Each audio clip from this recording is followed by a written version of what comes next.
Hello, everyone. My name is Elizabeth Denton, and I'm a second-year occupational therapy student at the University of Tennessee Health Science Center. Today, I would like to discuss with you wading into leadership as a new OT practitioner. I chose this topic because as a second-year student, I'll be going off onto my level 2 rotations, taking the MBCOT, and then hopefully getting a job shortly after. And I thought, what a better time to start researching on how to be successful during those transitions than now. And I know all of us are in the same boat, so I hope it's helpful to you as well. For this project, I used several different methods of research, including looking at scholarly articles, conducting a survey for new OTs who have leadership positions, and then also interviewing my level 2 supervisor who has a unique leadership role that I will discuss at the end of this presentation to give you guys an idea of the possibilities at our hands. So by the end of this presentation, I would like for you guys to be able to identify why we need more OTs as leaders, the common barriers that they face, and then how to overcome those barriers and begin engaging in leadership positions. Before we dive in, I want you guys to get your minds thinking about leadership, so I've provided an online quiz that helps identify your strengths and weaknesses as a leader. So I want you to pause here, go and take that quiz, and we will reconvene. All right, so now that all of you have taken it, I will briefly go over my results, and then I will look forward to hearing from yours in the knowledge check. So for me, I scored higher in the transformational leadership qualities, and this makes a lot of sense with the research I found that discusses that OTs naturally fall into this style a lot. So I'm inclined to think a lot of you will score high in those areas as well. One area that I want to improve on includes planning for the future. Right now, I'm used to planning more day to day. However, I would like to be able to plan a little bit further out. So that's one of my goals I've created after taking that quiz. I really like that quiz because it helps give great descriptions of each quality and then gives you resources and tools on how you can better improve the areas that you like. So I look forward to hearing from yours. All right, so now that we have our minds on leadership, I want to talk about why we need more OT leaders.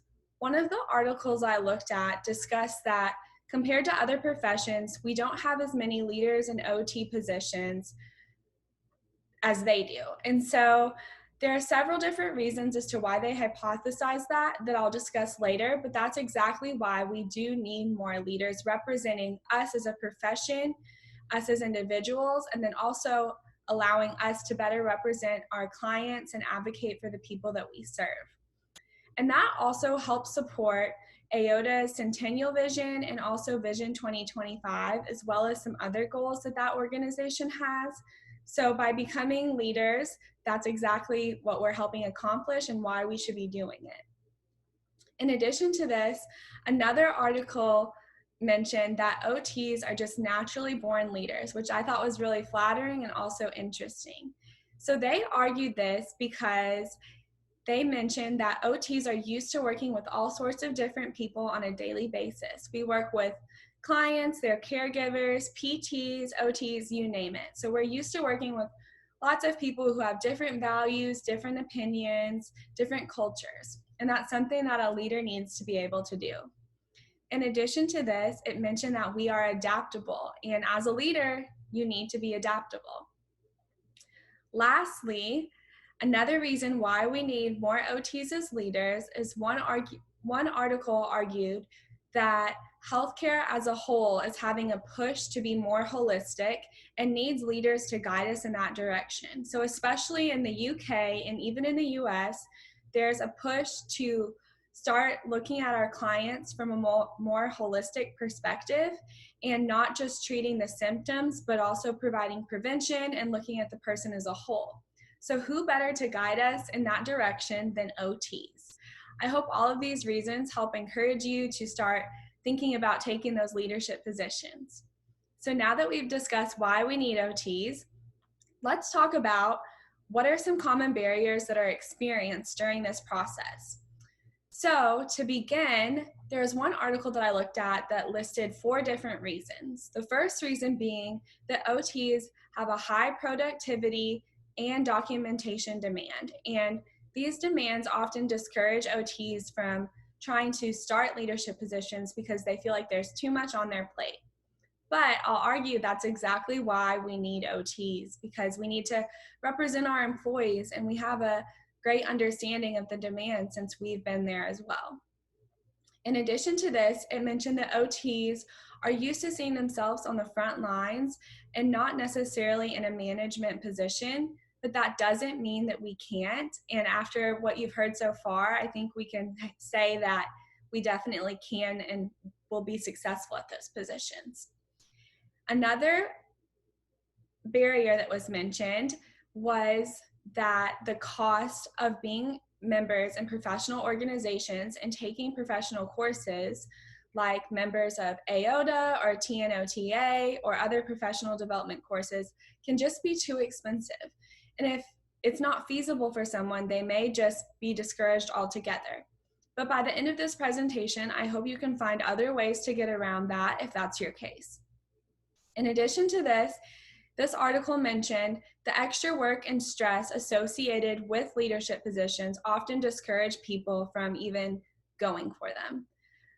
But I would argue that when you get in these positions, if you use the correct resources and work to be adaptable, that this transition can be a lot easier, and it also is a great learning opportunity for you as well.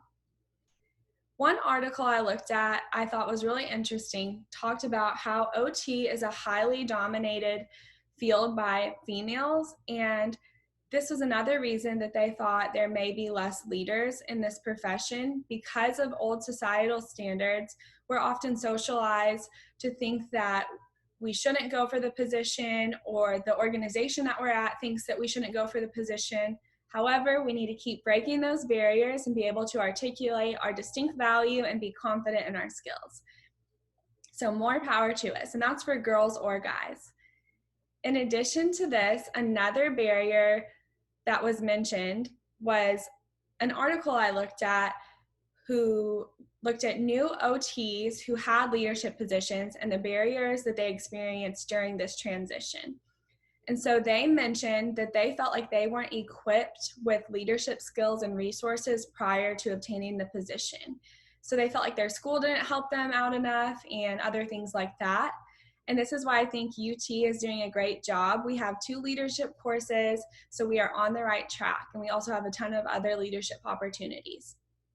In addition to this, this article mentioned that a lot of the practitioners thought that their organization just didn't have the opportunities for OTs traditionally. They usually went to nurses or social workers just because, not because they're more equipped per se, but it was just the tradition. So that's again why we need to keep showing our leadership skills. And then they also mentioned the barrier of their relationship dynamics changing with their friends and their family, and also at work, the changing dynamics from their peers when they have a more superior position. They don't feel as comfortable, and that's difficult to navigate sometimes.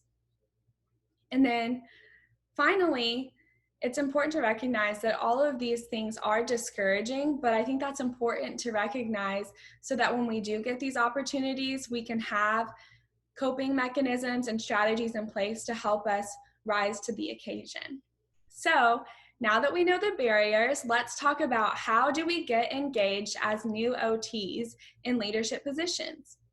So a lot of the articles I looked at mentioned just using leadership skills, whether or not you're in a leadership position. This is going to show your peers and your supervisors that you would be capable in a leadership position.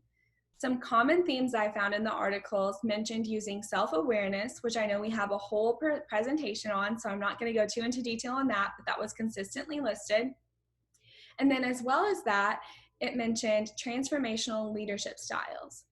One of the articles I looked at found that there was a large body of research supporting that this style is very effective in healthcare systems.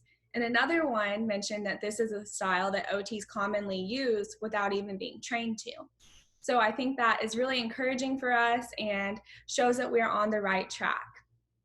In addition to this, another key point that I found from my surveys, from my scholarly articles, and from my interview is that we need to recognize our value and start seeing ourselves as leaders.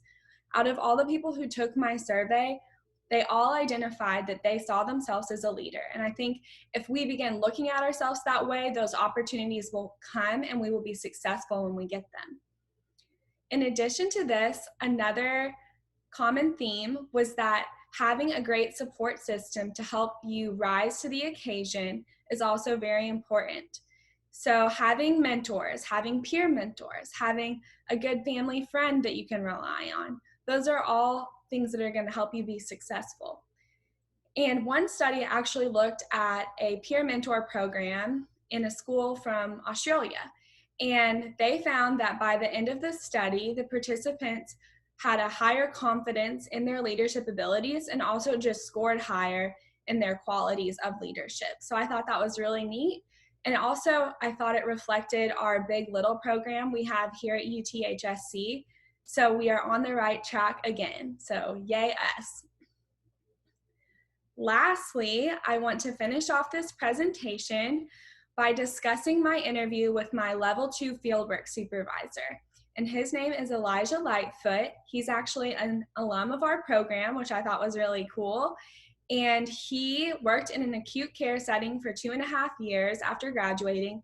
And just 2.5 years after graduating, he obtained a leadership position, developing a brand new program for a mental health hospital that's centered around OT services.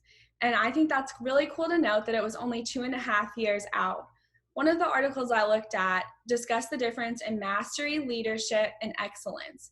And while all of those things are related, it showed that you don't have to have all of them to be good at one of them. So even if you don't have a ton of experience or you don't know everything, you can still be a great leader, which Elijah perfectly shows in his trajectory. So I thought that was really cool to note. And he mentioned some of the things that he thought really made him successful in this position was that he used a lot of planning, problem solving, and researching.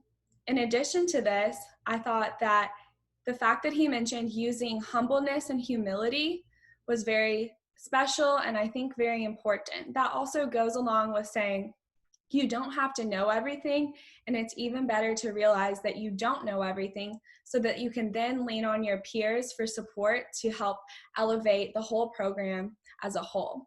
So I thought that was special. In addition to this, he said his biggest barrier during this process was figuring out what OT's role was going to be. And he said he overcame this by applying for a grant and going to a research hospital where their whole mental health program centered around occupational therapy services. So this again supports that idea of finding peers and mentors that you can rely on to help you network and come up with good ideas to be a great leader.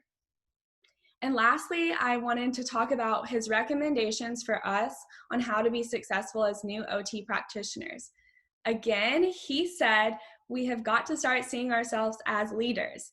He said, we are already leaders in our own right, and we need to recognize that and advocate for ourselves and our profession.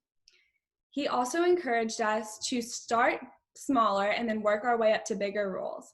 And I love that he mentioned in his response that we are leaders already every single day with our clients, and to recognize that so you can become more comfortable and work your way up to other leadership positions. We're leading our clients through each session, and we are helping them reach their goals and be successful. And that's exactly what you would do as a leader in any other group.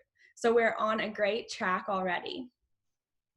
In summary, today I hope you learned why we need OTs in leadership positions, the common barriers that they experience, and then how we overcome them and engage in leadership positions. And I think his example of his story is a perfect way to show us the ending of our possibilities. And I think it's super neat. So thank you guys for listening, and I hope you have a great rest of your day.